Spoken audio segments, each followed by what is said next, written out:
Assalamualaikum dan selamat sejahtera kepada semua murid-murid. Hari ini kita akan membuat sedikit ulang kaji tentang buku Bahasa Melayu Jilid 2, tahun 3. Kita akan pergi kepada kemahiran yang pertama, iaitu kemahiran mendengar dan bertutur, serta kemahiran membaca di bawah unit 13, iaitu kekalkan warisan kita. Boleh buka halaman 1 hingga 4. Kita pergi satu-satu ya. Pada halaman 1, halaman 1, semua murid-murid boleh tengok halaman 1. Halaman 1 memaparkan tema 5. Tema 5 iaitu kebudayaan, kesenian dan estetika. Pada paparan ini, murid-murid boleh lihat, iaitu kebudayaan, kesenian dan estetika di Malaysia, di dalam peta bulatan. Apa yang ada tentang kebudayaan, kesenian dan estetika Malaysia kita dekat Malaysia ni? Pertama, kita boleh tengok, kita boleh lihat daripada segi tarian tradisional. Tarian tradisional oleh masyarakat India, masyarakat Melayu, pelbagai jenis-jenis tarian yang ada di Malaysia. Contohnya tarian singa, tarian naga,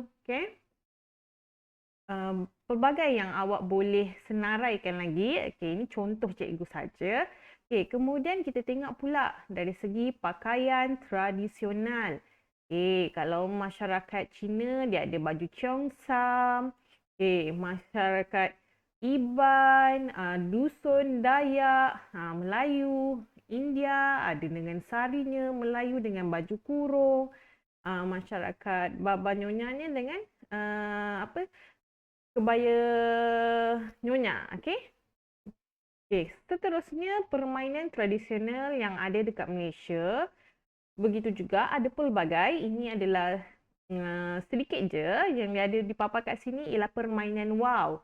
Permainan wow. Wow pun banyak jenis. Wow bulan, wow kucing. Kemudian kat sini ada congkak. Selain daripada ni, kita ada susun slipper tu yang tinggi-tinggi tu, apa namanya cikgu lupa.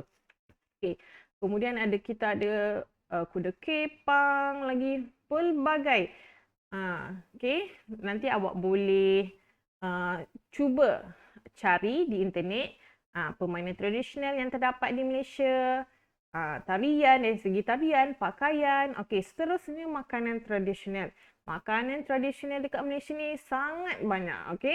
Ini antara masakan tradisional, makanan tradisional oleh kaum Melayu, iaitu ketupat dengan rendang. Ketupat dengan rendang ya. Rendang dia macam kering. Kita panggil serunding. Ketupat, lepas tu kuih lapis. Selain tu, kita ada roti canai, nasi lemak. Macam-macam yang ada dekat Malaysia ni. Kita kaya dengan kebudayaan, kesenian dan estetika. Sangat kaya negara kita. Seterusnya.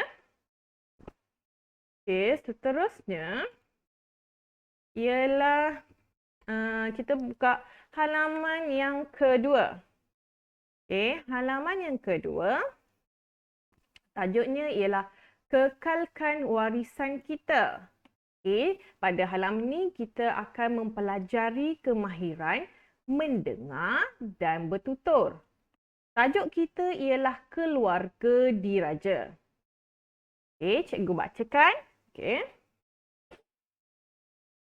Hanif dan Jeva perlu menyiapkan projek tentang keluarga diraja.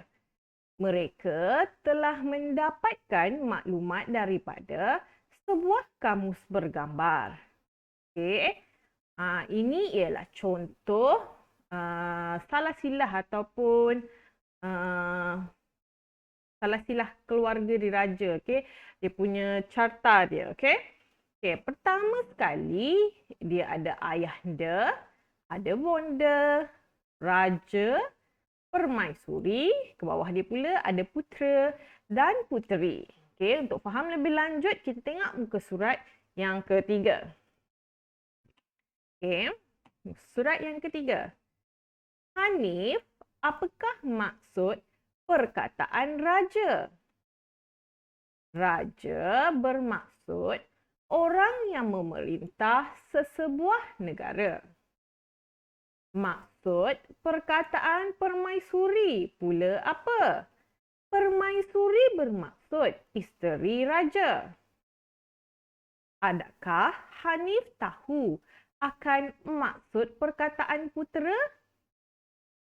Ya, Jiwa. Putera bermaksud anak lelaki raja dan permaisuri. Terusnya pula yang bawah. Apakah maksud perkataan puteri? Puteri pula bermaksud anak perempuan raja dan permaisuri. Siapakah ayahanda dan bonda? Ayahanda dan bonda pula ialah ibu dan bapa kepada raja. Okey, ini ialah contoh, contoh jawapan yang cikgu cadangkan.